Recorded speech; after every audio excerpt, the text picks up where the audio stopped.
마태복음 24장 37절 말씀입니다.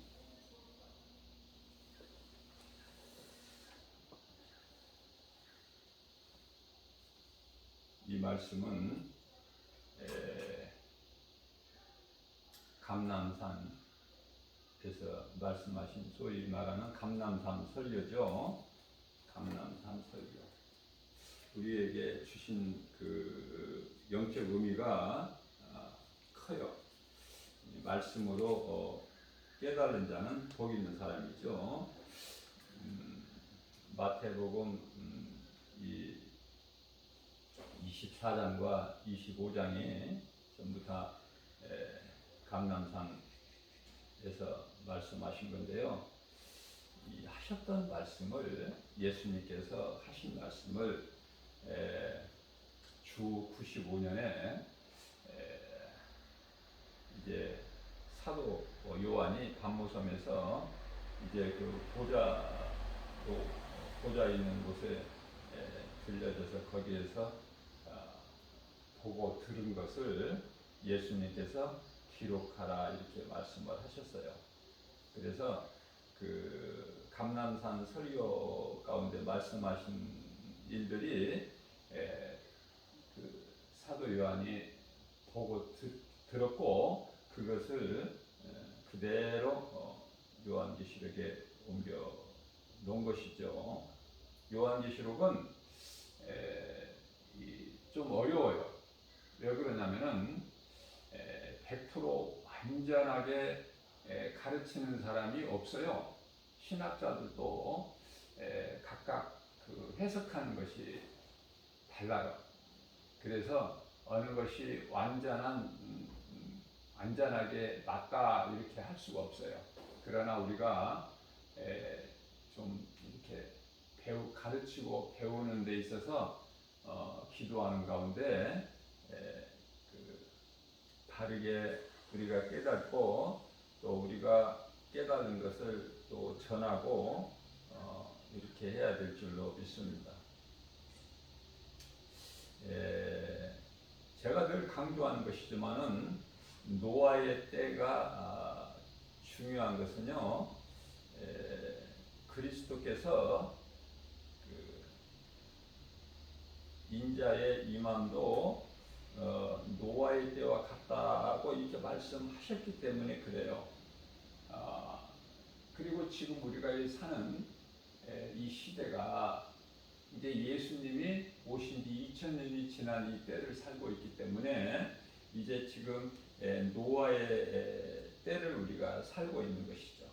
우리가 이 세상적으로 우리가 이 세상 돌아가는 것을 보게 되면 영적으로 보면은요, 노아의 때보다 더 지금 더 악한 거예요. 노아의 때보다. 깨달을 수 있는 사람만 깨닫죠. 그래서 깨달은 사람은 어떻게 살아요? 준비하는 거예요. 준비. 디모데전서 4장 13절 말씀을 보면은 그리스도께서 오실 때까지 진리를 가르치고 권면하고 전하라 이렇게 말씀을 하셨습니다. 우리는요 이제 예루살렘이 주 70년에 파괴가 되죠. 적그리스도 거짓 선지자들로 인하여 굉장히 그 어둡고 거짓이 난무하고 그래서 우리가 이 사는 세상이요 죄와 거짓과 어둠으로 가득하지 않습니까?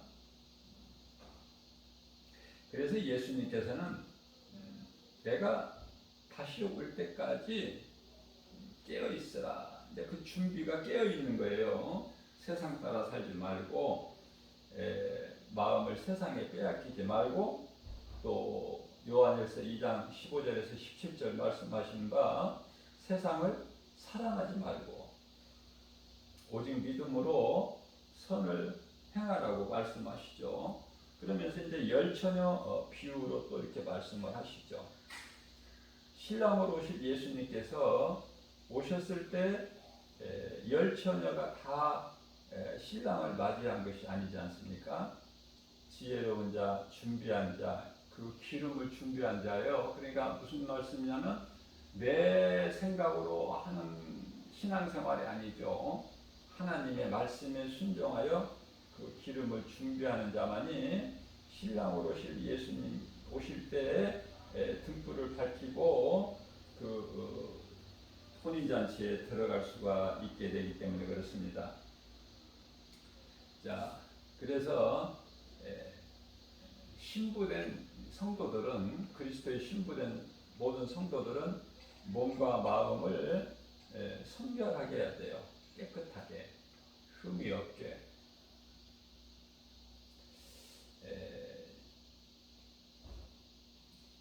요한계시록 이 6장이죠.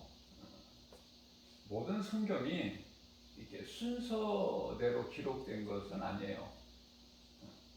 순서대로 기록된 것이 아니듯이 요한계시록도 1장서부터 22장까지 그냥 순서대로 기록된 것이 아니에요. 계시록 6장을 보게 되면은 이제 인을 여섯 번째 인까지 나오는데요. 그 인을 이제 그 첫째 인을 떼게 되면은 신말이 나오죠. 신말이라는 것은 적그리스도예요. 적그리스도. 이게 이제 오해하기가 쉬운데 신말이라고 해서 무조건 그리스도가 아니다. 왜냐하면은 요한일서 4장 1절 말씀을 보게 되면 영분별의 능력을 가지라고 말씀하시죠. 왜냐하면 영이라고 해서 다 하나님께로부터 온 영이 아니라 마귀로부터 온 영이 악령이 있기 때문에 그렇죠.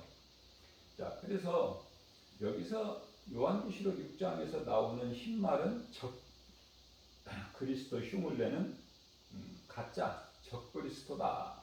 그러면은 참 그리스도는 흰말을 타고 나오시는데 그런데 그 말씀은 어린 양의 혼인잔치에 대해서 말씀하고 있는 요한계시록 19장에 가면은 나와요.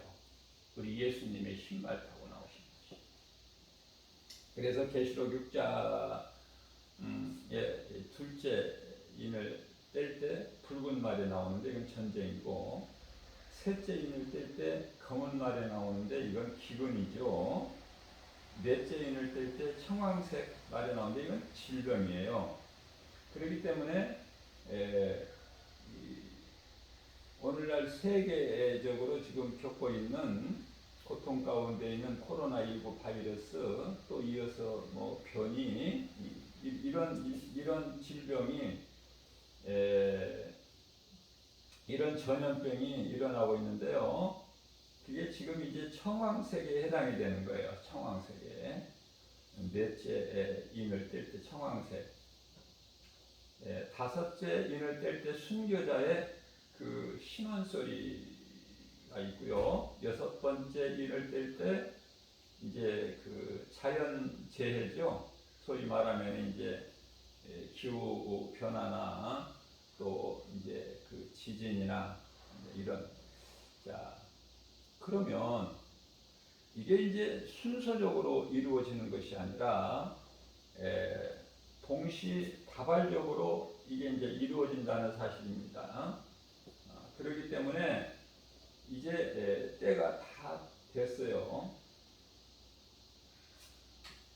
여섯 번째 일까지는 떼셨는데 그러면은 이제 6장에서 일곱 번째 인을 마저 떼시든지 아니면은 6장에서 안 떼셨으면 7장 1절에 가서 또 떼셔야 맞는데요. 요한계시록 10장은 그 일곱 번째 인이 없어요. 일곱 번째 인은 요한계시록 8장 1절에 가서 나와요. 요한계시록 그 1장 8절에, 아니 8장 1절에서 일곱 번째 인을 떼실 때는 이제 그 일곱 나팔 시대가 열려버려요. 일곱 나팔 시대가 열린다. 다시 말하면은 그 소위 말하는 이 환란이 시작되는 것이죠. 이 7년 환란이 우리 예수님께서 공중 재림 이후에 있는 일이죠. 그래서 3년 반 환란이고 3년 반 또 대환란이라고 이렇게 말하기도 하죠. 그래서 우리가 알아야 되는 것은 여섯 번째 이인을 떼기까지는 여러 가지 이제 그 그리스도께서 오실 때에 일어날 징조들이다 이렇게 이해를 하시면 되겠어요. 이 마태복음 24장에 나온 말씀이에요. 그 다음에 이제 그 나팔 시대, 그래서 이제 첫째 나팔, 여섯째 인을 떼신 것 같이 첫째 나팔서부터 여섯째 나팔까지 있는데 이거는 이제 예수님께서 공중으로 재림하셨을 때 이 땅에서 이제 일어나는 일들이에요. 이제 그 첫째 나팔을 불 때 이제 천사들이 불 때 나무 3분의 1이 바다에 또 둘째 나팔은 바다의 3분의 1이 셋째 나팔 강의 3분의 1 넷째 나팔 때는 해와 달의 3분의 1 다섯째 나팔 때 이제 메뚜기 재앙이 3분의 1 여섯째 재앙에 가서는 여섯째 이제 나팔이 불려질 때는 사람이 3분의 1이 죽어요. 사람이 3분의 1이 죽는다. 우리가 이제 쉽게 3차 세계대전이라고 이해를 하면 되겠어요. 그 말씀이 요한계시록 9장 13절에서 요한계시록 11장 14절까지 관련해서 말씀을 하고 있는 것입니다. 자, 일곱째의 나팔이 불려질 때 이제 보좌 앞에 24장로들이 주님을 찬송하는데요. 여기서 보좌라는 것은 3층 하늘에 있는 보좌가 아니죠. 그래서 보좌라고 해서 꼭 3층 하늘에만 있는 것이 아니다. 자, 그러면은 그리스도께서 오시기 그 전에 이제 전에 일어날 징조들과 예수님이 오신 이후에 공중에서는 구원받은 성도들하고 혼인잔치가 이루어지지만은 이 땅에서는 그 환란이 있게 되는 것이죠. 그래서 이 나팔 시대에는 예수님이 공중으로 재림하신 이후에 일어나게 될 일들을 사도 요한을 통해서 기록하게 하신 것이죠. 하나님의 말씀을 바르게 깨달을 때 내가 행할 수가 있어요. 무슨 말씀이에요? 이 진리의 말씀을 내가 믿을 때에 준비하는 자가 돼요. 준비하는 자가. 그저 교회나 다니고 여전히 세상 사랑하고 두 마음으로 가지고 적당하게 이렇게 사는 것이 아니라 온전히 이제 더 내가 허리띠를 졸라매고 더 내가 이 시대를 살면서 무엇을 해야 되는가를 분명히 깨닫게 되면은 이제 방향 설정이 되는 것이죠. 자, 그렇게 살다 보면은 주위 사람들에게 흔하게 들을 수 있는 말이 변했다는 말을 듣게 돼요. 변했다. 이전 같지가 않다. 우리는 믿음으로 살기 때문에 그런 말을 많이 듣고 살아야 돼요. 변화되어야 된다. 요한계시록 1장을 보게 되면은 이 계시된 말씀을 읽고 듣고 지키는 자는 복이 있다 이렇게 말씀을 하시면서요. 2장 3장을 통해서 이제 그 일곱 교회는 이제 일곱 교회 당시 소아시아의 그 일곱 교회라는 것은 오늘날의 이 땅에 있는 모든 교회를 뜻하는 거예요. 자, 그러면은 일곱 교회 가운데 우리에게 좋은 모델이 되고 있는 것은 빌라델비아 교회다. 빌라델비아 교회. 교회가 가난하고 성도들 수도 지극히 작고, 그러나 우리 예수님이 기쁘게 영광 받으시는 가운데 그들의 마음 중심을 보시고 기뻐하시고 또 그들에게 칭찬만 하신 교회가 빌라델비아 교회 아닙니까? 마음 문을 열고 예수님을 영접하는 또 성도가 되라. 그게 이제 요한계시록 3장 20절 말씀이에요. 이와 같이 말씀하신 예수님께서 요한계시록 4장에 가서는 1절에 사도 요한에게 이리로 올라오라 말씀하셔요. 그때가 이제 앞서 말씀 전한 대로 예수님이 오신 주후 95년 경이죠. 아모스 3장 8절 말씀입니다. 하나님께서 비밀을 선지자들을 통해 말씀하셨어요. 구약시대에는 각 시대별로. 그래서 이 선지자라는 뜻이 미리 알고 말하는 자다 이 뜻이죠. 그러나 이제 신약은요, 사복음서를 제자들이 기록을 하죠. 제자들이. 물론 이제 사도 바울도 서신서를 무려 13권이나 기록을 했지만은, 무슨 말씀이냐면 구약 시대에 있었던 일들은 전부 선지자를 통해서 기록하게 하셨어요. 이사야서가 66장까지 있지 않습니까? 그 66장 가운데 우리가 성경이 66권이잖아요. 그래서 이사야서 그 기록된 말씀을 보게 되면은 구약이 39권으로 되어 있는 것 같이 이사야서 66장 가운데 39장까지 기록되어 있는 말씀을 보면은 전부 구약에 관한 말씀이에요. 또 37장서부터 이사야서 37장서부터 66장까지를 보면은 신약 시대에 관한 말씀이고요. 그런 걸 깨닫게 되죠.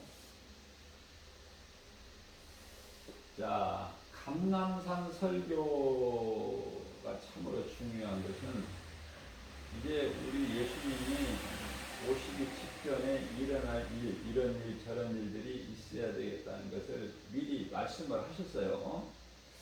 그래서 이제 여러 가지 복음적 산고나 정치, 경제, 종교적 산고, 사회문화, 윤리, 도덕적인 산고, 자연적 산고, 성도들의 핍박의 그 산고, 이 산고,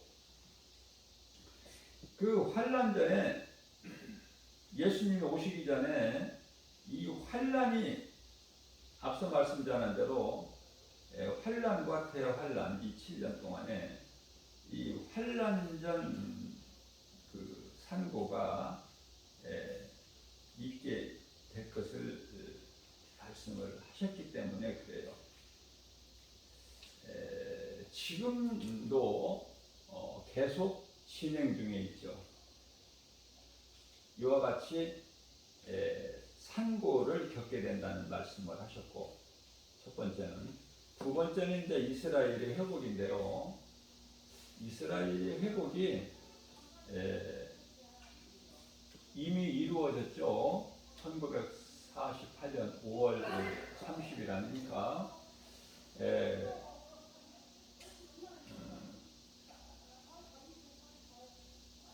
1948년 5월이 아니고 10월이죠. 이미 이루어졌어요. 이스라엘이 2000년 동안에 빼앗겼던 땅을 찾지 않았습니까? 그래서 이미 이스라엘이 회복됐고, 요한계시록 24장 15절 말씀을 보게 되면 예수님께서 친히 말씀하신 것이죠. 요한계시록이 아니라 마태복음 24장이에요. 마태복음 24장 15절 말씀을 보게 되면은 멸망에 가증한 것이 거룩한 곳에 선 것을 보거든 깨달을 수 있는 사람은 깨달으라 이렇게 말씀을 하셨어요. 이 멸망에 가증한 것은 지금 그 이슬람 사원이 세워져 있죠. 어디에? 거룩한 곳 예루살렘 성에 그 자리에 그 선 것을 보거든 깨달을 자는 깨달으라 이렇게 말씀하셨어요. 자, 그래서 우리 예수님이 이제 그 성전이 재건이 돼야 되는데요. 성전 재건. 여기서 성전 재건이 돼야 된다는 것은 우리가 예수님께서 감람산에서 승천하시고 천사가 제자들에게 한 말이 사도행전 1장 11절 말씀이죠. 너희가 무엇을 그렇게 하늘을 쳐다보느냐. 예수님께서 너희가 본 가운데 올라가신 그대로 너희에게 다시 오신다고 하시지 않았느냐 이렇게 천사를 통해서 말씀하시죠. 자, 그러면은 예루살렘 성전이 이제 재건이 돼야 되는데 여기서 성전 재건이라는 것은 우리가 바르게 이해해야 될 것은 오늘날 이 교회같이 사람의 손으로 어떤 건물을 그 자리에 세운다는 뜻이 아니에요. 우리 예수님은 영이시죠. 그렇기 때문에 예수님께서 하신 말씀은 영에 관한 말씀이에요. 그런데 사람들은 예수님을 따랐던 제자들까지도 자꾸 육신의 생각, 육의 생각을 하죠. 육의 생각으로. 그러니까 잘 소통이 안 되고 알아듣지를 못하고 예수님께서 요한복음 2장 19절인가요? 이 성전을 헐라 내가 사흘 만에 세우리라. 예수님이 육체를 말씀하신 건데요. 이 제사장 서기관 장로들이 어떻게 받아들였냐면은 이것을 우리가 46년 동안에 건축을 했는데 어떻게 하여 네가 사흘 만에 다시 세운다고 하느냐. 안 맞잖아요. 이게 육의 생각과 예수님이 하신 영의 말씀과 사람이 죄인이 받아들이는 그 육신의 생각하고 맞지가 않아요. 그래서 우리가 영분별의 능력을 예수님이 가지라고 말씀을 하셨는데 영분별의 능력으로 우리가 바라보게 될 때 말씀을 받을 때 어떻게 받아들여요? 고린도전서 3장 16절에서 말씀하신 믿는 자 너희 성도 몸이 하나님의 나라라 이렇게 하셨잖아요. 하나님이 계시는 성전이다 이런 말씀을 하셨단 말이죠. 그렇기 때문에 예루살렘 성에 이제 성전이 건축되어야 되는데 사람이 건물을 세운다는 뜻이 아니라 이제 그리스도 이제 인으로 다시 말하면은 이스라엘 백성들이 다시 이제 회복이 되는 거예요. 지금 회복되었다는 건 1948년에 10월에 이제 회복됐다는 것은 땅이 회복된 거예요. 2000년 동안에 잃어버렸던 그 하나님께서 조상들에게 아브라함과 이삭과 야곱에게 주신 그 땅을 잊어버렸던 것을 2000년 만에 찾았다는 말씀이고요. 이제 이스라엘 백성들의 마음이 성전이 돼야 된다 그 말이에요. 지금 물론 이스라엘 백성들은 인구가 1000여 명밖에 안 되지만은요. 지금 이제 많은 사람들이 그 이스라엘로 지금 돌아오고 있어요. 소위 말하는 각국 이제 흩어져 있던 이 강나라에 흩어졌던 이산 가족이죠. 그들이 이제 이스라엘로 회복이 되고 있는데 돌아오고 있는데 아직까지도 지금 이스라엘의 기독교인은요 3% 정도밖에 안 돼요. 그러나 이제 우리 예수님이 오실 때가 되면은 이 말씀이 이루어지기 위해서 순식간에 이제 급속도로 이제 이것이 다 모든 것이 채워지고 이루어지고 되어지는 거예요. 자, 그렇기 때문에 지금도 예수님이 이제 곧 공중으로 재림하시기 위하여 이러한 일들이 일어날 것인데 하나님 말씀을 우리가 바르게 깨닫고 준비하는 삶을 사는 것이 무엇보다도 중요하다, 이렇게 말씀을 드릴 수 있습니다. 그렇다면 이제 6장을 지나서 요한계시록 10장에서는 14만 4천이 나오는데요. 14만 4천을 두고 뭐 말들이 많죠. 이렇게 해석하는 사람, 저렇게 해석하는 사람, 또 신천지 같은 이단에서는 구원은 우리만 받는다, 그러니까 신천지에 들어오라. 그들이 이제 추수꾼이 되어가지고 이렇게 이제 열심히 미혹하는 일에 힘쓰죠. 그렇지만 우리가 성경적으로 보게 되면은 하나님의 인을 받은 자들이에요. 이마에, 성경적으로 보면 이마에 하나님의 인을 받는 하나님의 종들이다. 다시 말하면은 하나님의 구원받은 하나님의 자녀, 구원받은 성도들이 아니라 이건 하나님의 인을 맞은 종을 얘기하는 거예요. 종, 하나님의 일을 하는. 그래서 순교자다, 예수님을 위하여 목배임을 당한 자다, 이렇게 이해를 하면은 맞아요. 앞서 말씀 전한 대로 요한계시록은요 완벽히 해석을 해낸 사람이 없어요. 유명한 신학자라고 해도 완벽하지를 못해요. 그래서 이 요한계시록이 어렵기 때문에 이단들이 요한계시록을 가지고 성도들 마음을 미혹하는 거 아닙니까? 하나님의 종들과 하나님의 자녀는 조금 구별이 돼요. 하나님의 자녀들은 믿음으로 이제 예수 그리스도 구주로 예수는 그리스도시다. 이제 우리를 위하여 십자가에 달려 못 박혀 피 흘려 죽으시고 우리를 구원하신 메시아다, 그리스도 우리의 구주시다, 이렇게 해서 마음으로 믿고 영접하는 자다, 하나님 자녀가 되는 권세를 주시지 않았습니까? 요한복음 1장 12절에. 자, 그러나 이제 하나님의 종들이라는 것은 아주 이제 인을 딱 아주 이제 받은 자예요. 인칭을 받은 자. 그래서 이제 예수님을 위해서 다 이제 순교하는 자들 아닙니까?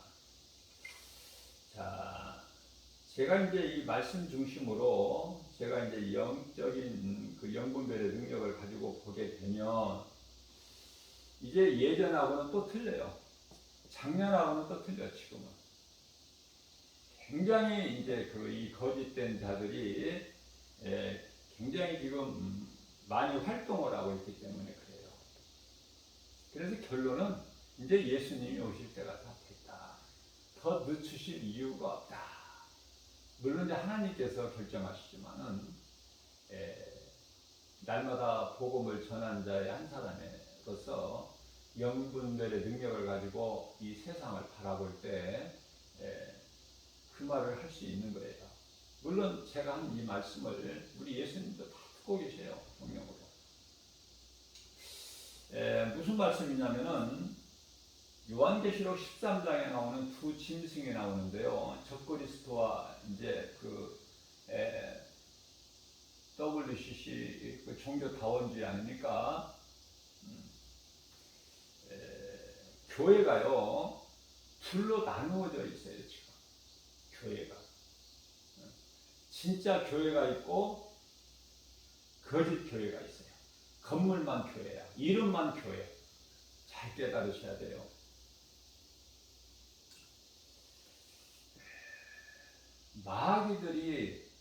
마귀들이요 이제 하나님을 데려갈 때 2만만이라고 나오는데요. 2만만이라는 것은 계산하면 2억 군대예요. 2억 군대. 군대가 2억 군대라고 말해요. 군대가 많다는 뜻을 말씀하시는 거예요. 그게 가짜 교회가 크다니까요. 교인들이 많이 모인다니까요. 그게 가짜 교회야. 가짜 교회라고 해서 큰 교회라고 해서 다 가짜 교회라는 뜻이 아니라 가짜는 그렇게 굉장히 수가 많고 건물이 크고 그걸 과시하고 왜냐하면은 그 마귀로부터 그 권세를 받았어요. 요한계시록 13장 말씀을 읽어보게 되면은 바다에서 올라온 짐승에게서 이제 그 권세를 줘가지고 그 권세 가지고 일을 하는 거 아닙니까? 또 이 가짜 거짓된 자들이 또 물질이 많다고 제가 여러 번 강조했죠. 물질이 많아요. 첫째 또 그것은 이제 요한일서 5장 19절 말씀을 보게 되면은 세상 임금이 마귀이기 때문에 그렇죠. 그러나 우리 예수님은 부자는 천국에 못 들어간다고 말씀하셨잖아요. 마태복음 19장 24절에서 못 들어가는 거야. 어느 정도 못 들어갈 가능성이 없냐면은 부자가 천국 들어갈 가능성이 없냐면은 부자가 천국 들어가는 것보다 차라리 낙타가 바늘구멍에 들어가는 것이 쉽다고 말씀하셨어요. 낙타가 어떻게 바늘구멍에 들어갑니까? 그렇지만은 이 말씀에서 깨달을 수 있는 것은 낙타가 바늘구멍에 들어갈 수 없잖아요. 결코. 그러나 낙타가 바늘구멍에 들어가는 것이 오히려 쉽다는 거야. 부자가 천국 가는 것보다. 이게 너무 간단하잖아요. 이렇게까지 예수님이 쉽게 알아들을 수 있게 말씀하셨는데도 못 알아들으면 그거 할 수 없는 거예요. 자, 그래서 이제 그 밭에서 두 사람이 이제 일을 하는데 한 사람은 들림을 받고 한 사람은 버림을 당한다는 말씀을 하죠. 마태복음 24장 말씀 아니니까 감람산 설교에서 이게 무슨 말씀인가? 집에서 또 이렇게 두 사람이 맷돌을 갈고 있는데 한 사람은 들림을 받고 한 사람은 버림을 받고 밭이나 집이나 우리 생활을 뜻하는 거예요. 생활. 그래서 믿는 것도 잘 믿어야 되죠. 우리는 예수님 말씀만 믿어야 돼요. 그 어떠한 이 신학교나 유명한 뭐 우리나라뿐만이 아니라 특히 그 유럽의 미국의 그 유명한 신학자가 하더라도 그 가르치는 것이 하나님의 말씀에서 벗어나면 그거는 가짜예요, 가짜. 신학 가르치는 자가 가짜니까 신학교도 가짜죠. 또 교회도 가짜고 목사들도 가짜고. 이건 왜냐면은 두 짐승이 신학교나 말씀을 가르치는 신학교나 신학자까지도 또 교회나 목사까지도 다 미혹을 하고 거기에 미혹되었기 때문에 이런 현상이 생기는 거예요. 그래서 믿으면 안 돼요. 우리는 하나님 말씀만 믿어야 흔들리잖아요. 마지막 때를 사는 저와 여러분들. 고린도전서 15장 58절에서 사도 바울이 결론을 내려요. 그러므로 너희는 믿음에서 말씀 굳게 붙잡고 흔들리지 말라는 거예요.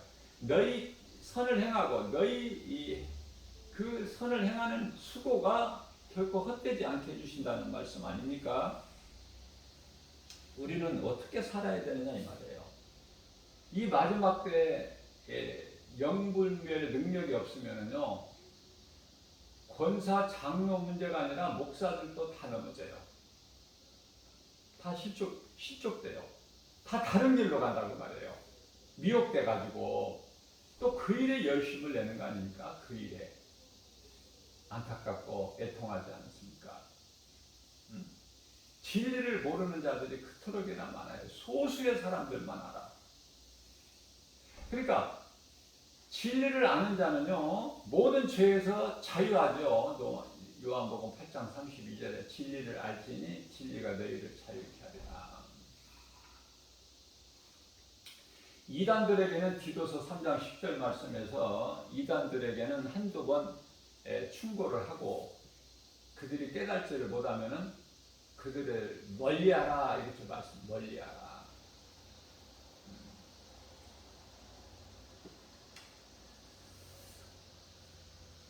제가 이제 날마다 이제 복음 전하는 이 현장에서 과정에서 이렇게 보게 되면은 이러한 거짓된 자들이 미혹된 자들이 처음에는 안 그랬는데 이제 미혹돼 가지고 그들하고 이제 합류가 돼 가지고 어떻게든지 나를 이제 어떻게 이제 한번 미혹을 해보려고 하는데요. 그게 됩니까? 저는 이미 내 마음속에 하나님의 말씀이 있는데 진리가 그냥 한눈에 보여지는 거예요. 이거는 구별이 되는 거예요. 번지수가 다르다니까요. 많은 사람들이 나를 미혹하려고 이 방법 저 방법으로 미혹해보지만은 결코 진리는 흔들리지 않고 살아서 그 나라 영원하다고 우리 예수님 말씀하셨잖아요. 그렇기 때문에 전도서 12장 13절 말씀을 보게 되면은 하나님을 경외하고 그 명령을 지키라는 거 아닙니까? 그 길만이 사람의 본분이고 하나님께서 사람을 만드신 하나님께로부터 지음받은 사람의 본분이라고 말씀을 하고 계셔요. 자, 그렇다면 우리가 이제 진리 안에 있는 자는 어떻게 살아야 되는가? 복음을 전하는 나팔수가 돼야 돼요. 예수님을 위하여 목배임을 당하는 자 14만 4천 순교자는 못 되더라도 하나님의 인을 임하여 입맞은 자는 못 되더라도 우리가 이제 하나님의 나라가 하늘에서 이루어진 것 같이 이 땅에서도 이루어지기를 그 사모하는 마음으로 우리 예수님 다시 오실 그날을 사모하면서 내가 깨달은 이 복음의 능력, 이 진리를 가르치고 전하는 복음의 나팔수가 되어야 된다. 말씀을 바르게 깨닫게 되면은요, 예수님 증인으로 사는 거예요. 최고의 인생 아닙니까? 최고 복이 있는지 아니냐고 말이에요. 우리 예수님께서 마지막 남긴 말씀이잖아요. 사도행전 1장 8절 말씀, 오직 성령이 너희에게 임하시면 너희가 권능을 받고 예루살렘과 온 유대와 사마리아 땅끝까지 이르러 내 증인이 되리라. 이 말씀 아닙니까? 이 말씀, 복음의 나팔수가 예수 그리스도의 증인이 되는 거예요. 지금은요, 제가 여러 번 강조한 거지만 돈을 많이 벌고 재산을 늘리고 시집장가 가고 자녀 낳고 성공하고 출세하고 이와 같이 명예, 권세, 부귀, 영화 누리는 세상에서 잘 되는 것이 아니에요. 지금은 그렇게 살아왔을지라도 이제는 변화돼야 된다. 앞서 말씀 전한 대로 저 사람 왜 이렇게 달라진 거야? 전에는 안 그랬는데 이상하네, 변화됐네. 이 말을 들어야 된다니까요. 내가 그리스도인이라면 그동안에 좀 느슨했다 하더라도 좀 슬럼프에 빠졌다 할지라도 이제는 깨어나야 돼. 이제는. 그래서 할 수만 있는 대로 주님 기뻐하시는 일에 열심을 내야 되는 거예요. 처음부터 믿음 좋은 사람이 어디 있습니까? 저는요, 모태신앙이라고 해서 그 믿음이 좋다, 저는 그렇게 생각을 안 해요. 나는 모태신앙이라는 말을 많이 듣는데. 자, 사도 바울이 모태신앙이었습니까? 예수님을 따르는 12제자가 모태신앙이었냐고요.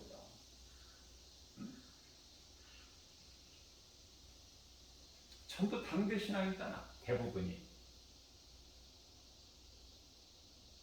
내가 예수를 몰라서 세상적으로 내 중심으로 살아왔던 내가 그리스도를 내가 이제 만남으로 인해서 다메섹 도상에서 부활하신 예수님을 만난 사울이 그것도 예수 믿는 자들을 핍박하고 오게 가두기 위해서 지금 가는 길에 부활하신 예수님이 만나 부르셨잖아요. 사울을. 사울아 사울아 네가 왜 이렇게 사울아 사울아 니시니까 나는 네가 핍박하는 예수다 이렇게 말씀. 그 길로 뒤집어지잖아요. 아나니아로부터 안수를 받고. 우리는 부활하신 예수님을 만난다는 것은 이 말씀을 통해서 만나는 거예요. 누가 뭐 계시를 받았다, 내가 환상을 봤다, 꿈을 꾸었다, 뭘 들었다 이거 믿지 마세요. 예수님이 없다는데 뭐가 있습니까? 이제 예언도 없고 선지자도 없는데 예수님께서 세례 요한이 마지막 선지자라고 말씀하셨잖아요. 근데 무슨 선지자가 이렇게 많아? 이 땅에. 무슨 예언하는 자들이 이렇게 많고. 예언서는 하나님의 말씀이에요. 사람의 말이 아니라 여러 가지 은사를 주신 것도 각 사람에게 분량대로 나누어 주신 은사 귀하고 정말 소중하지만은 그 은사 주신 것이 뭐예요? 교회 유익을 위하여 주신 거 아닙니까? 그러나 고린도 교회 당시에는 막 예언 은사, 방언 은사 해가지고 교회가 막 혼잡하고 혼란스럽고 복잡하고 시끄럽고 무질서하고 그러면 그게 고린도 교회에만 주신 말씀이란 말이에요. 그게 또 그렇게 또 해석하는 사람들이 있어. 오늘을 사는 우리에게 다 해당되는 말씀이에요. 내 일을 자랑하지 말라. 네가 받은 은사 자랑하라고 주신 게 아니에요. 우리는 자랑할 것이 없어요. 이사야서 64장 6절에 사람의 의는 하나님 앞에서 한낱 더러운 걸레 조각에 불과하다고 그랬어요. 우리가 자랑할 게 뭐 있어요? 우리가 이 베드로가 마태복음 16장 16절에서 주는 그리스도시요 살아계신 하나님의 아들이라고 이렇게 멋있게 신앙 고백한 것도 예수님께서 자랑하지 못하게 하셨죠? 바요나 시몬아 네가 복이 있도다. 그러나 네 혈과 육으로 이렇게 되어지는 것이 아니라 하늘에 계신 내 아버지 뜻이라고 하시잖아요. 그러면 우리가 무엇을 자랑해야 될까? 우리가 자랑할 것은 사도 바울이 답을 주셨어요. 갈라디아서 6장 14절에서 오직 우리를 구원하신 예수 그리스도 십자가뿐이라고 그러잖아요. 우리는 예수님만 자랑하고 예수 그리스도께서 달리신 십자가, 우리를 위하여 달리신 십자가, 우리의 죄함을 저주까지 다 뒤집어 쓰시고 달리신 십자가, 마태복음 8장 17절에서 우리의 모든 연약함과 질병까지도 다 짊어지시고 십자가에 못 박으신 예수 그리스도 십자가만 자랑해야 되는 거예요. 거기에만 능력이 있어요. 구원하는 하나님의 능력이 십자가에. 그게 십자가 도 아닙니까? 고린도전서 1장 18절에서 말씀하고 있는 십자가가 결코 어리석고 미련한 게 아니에요. 그러나 세상에서는 십자가를 바라보고 말할 때 지극히 어리석고 미련하다 이렇게 말하잖아요. 우리는 변화돼야 돼요. 처음부터 믿음 좋은 사람 없어요. 자, 그러기 때문에 우리가 이제 다 변화돼야 되는데 쉬운 예를 들어서 우리가 이해를 돕기 위해서 이 미국의 그 세계적인 부자가 전에 록펠러라는 사람이 있었잖아요. 록펠러 1800 후반대에 살았던 그 록펠러니까 약 한 200년 전 가까이 되는 200년 가까이 되는 시대를 살았던 록펠러, 당시의 최고의 부자. 이제 오늘날에는 이 사람도 미국 사람이지만은 빌 게이츠잖아요. 다 알고 있잖아요, 우리가. 근데 지금 빌 게이츠가 소유하고 있는 재산이 그 전에 그 록펠러가 가진 재산의 2배라고 그러는데요. 백몇십 년 전에 그 록펠러가 가진 재산이 지금 가치로 볼 때 그 화폐 가치가 얼마나 더 컸겠어요, 그때가. 비록 지금 빌 게이츠가 록펠러 2배의 재산을 소유하고 있다고 해도 그러한 록펠러가 어마어마한 그 부자였다는 것은 우리가 쉽게 알 수가 있는데요. 록펠러는 그만큼 많은 것을 소유했지만은 하나님의 중심으로 살지 못하고 자기 중심으로 살았어요. 그러다가 이제 몇 달 못 산다는 사형 선고를 받고 이제 완전히 변화됐는데, 그 완전히 변화된 록펠러가 예수님의 제자가 된 거 아닙니까? 그래서 그 많은 물질을 그리스도의 그 사역을 위해서 사용한 사람이에요. 또 이와 같이 변화되기까지는 또 그 록펠러 어머니 그 유언이죠. 그 유언을 보게 되면은 하나님을 정말 친아버지처럼 섬겨라. 눈에 안 보이는 하나님이라고 생각하지 말고 눈에 보이는 친아버지처럼 섬겨라는 거예요. 그 다음에 목사님을 하나님 다음으로 섬겨라. 11조를 구별해서 하나님께 드리라는 말씀이 있고요. 누구든지 사랑을 하되 사랑을 하고 원수를 만들지 말라. 아침에 말씀을 읽어라. 하나님을 의지해서 그 목표를 아침에 세우라는 거예요. 잠자리에 들기 전에는 반드시 하루를 돌아보고 반성하고 회개하는 기도죠. 할 수만 있는 대로 내게 있는 것으로 하나님 예수님 이름으로 남을 힘껏 도우라. 이와 같이 한 10가지 정도가 유언이 있다고 되어 있는데요. 가장 끝에는 10번째 그 유언은 예배를 드릴 때, 교회에 와서 예배를 드릴 때 할 수 있으면 앞자리에 앉아라. 앞자리. 앞자리는 우리가 금자리라고 그러죠. 금자리. 앞자리에 앉고 싶어도 다 자리가 차서 못 앉을 경우에는 할 수 없지만은 앞자리가 비어 있다면은 앞자리에 앉으라. 자, 이와 같이 이 사람의 유언도 이렇게 지키는데, 하나님이신 우리 예수 그리스도께서 육체로 오신 예수님께서 마지막 남기신 말씀이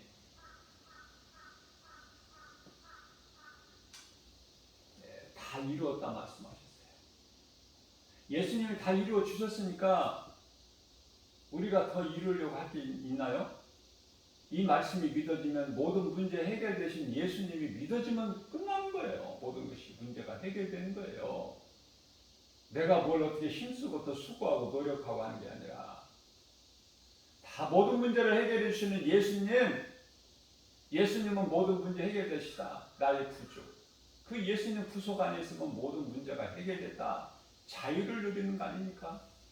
그러면 이제 예수님이 말씀대로 고린도전서 15장 4절에서 성경대로 장사 지낸 바 되셨다가 제3일에 부활하셨죠?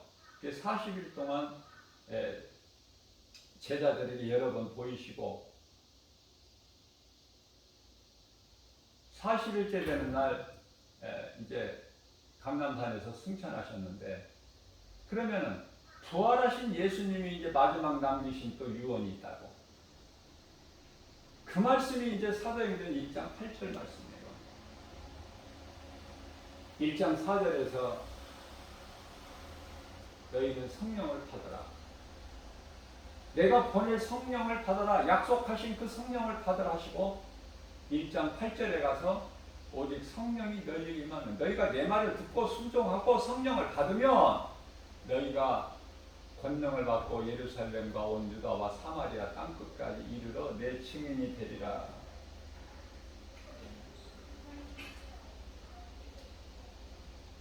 앞서 말씀드린 대로 예루살렘 거룩한 곳에 성전이 재건이 돼야 되는데 사람의 손으로 지은 건물을 말씀하신 것이 아닙니다.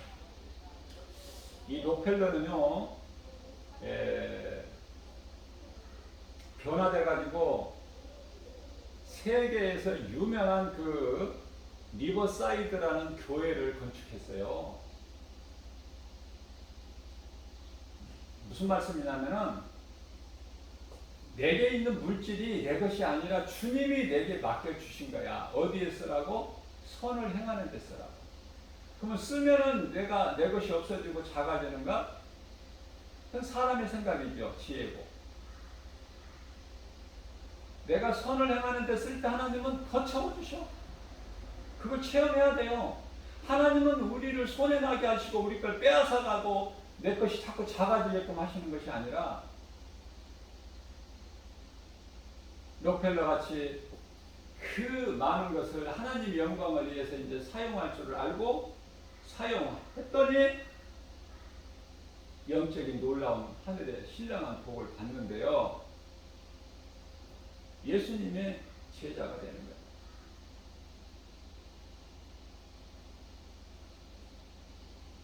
잠시 후에 우리는 예수님께 받을 상이 있어야 되잖아요. 잠시 후에 이제 결산해야 되는데, 예수님과 결산할 때가 되는데, 그때를 위하여 준비하는 삶을 살아야 된다. 썩을 양식을 위하여 일하지 말고, 요한복음 6장 27절이죠. 썩지 아니할 영원한 양식을 위하여 일을 하라. 데살로니가후서 3장 10절 말씀입니다. 일하지 않는 자는 먹지도 말라. 무슨 말씀인가를 잘 깨달아야 돼요.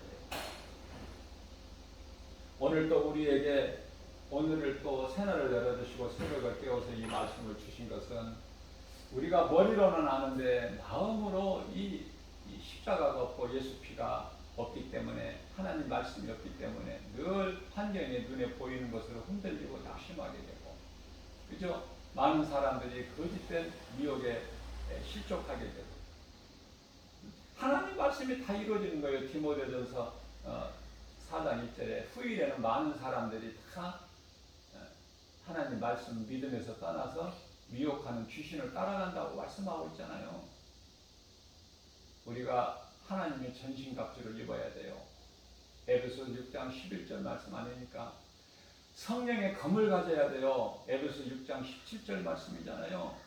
이 성령이 하나님의 전신갑주와 성령의 검이와 곧 하나님의 말씀이라고 그러잖아요. 우리 눈에는 안 보여도 우리를 구원하신 예수님이 믿는 자 마음속에 부르셔서 우리 영과 함께 더불어 계시다고 합니다. 예수님 말씀 생각나게 하시고 예수님 증인으로 살게 해주시고, 그죠? 선을 행하게 하시잖아요. 로마서 8장 16절이잖아요. 우리가 하나님의 자녀된 것을 증언하고 계시고 그 믿음 가지고 살아가는 거예요. 부유한 자로 복음의 능력으로, 세상 걸 많이 가져서 부여가 아니라 복음의 능력이 부여야. 이러한 말씀의 능력으로 광야 같은 인생께 오늘 또 예수 이름으로, 내 힘으로는 안 되지만 내게 능력 주신 자 안에서 무엇이든 할 수 있다는 그 사도 바울의 신앙을 본받아서 눈에 보이는 세상 환경을 예수 이름 권세로 넉넉히 이기고 모든 일에 승리하고 나가는 하나님께 영광과 기쁨이 되는 주님이시는 참 평안과 복, 십자가에서 이루신 승리하는 저와 여러분들 되시기를 주님의 이름으로 축복합니다.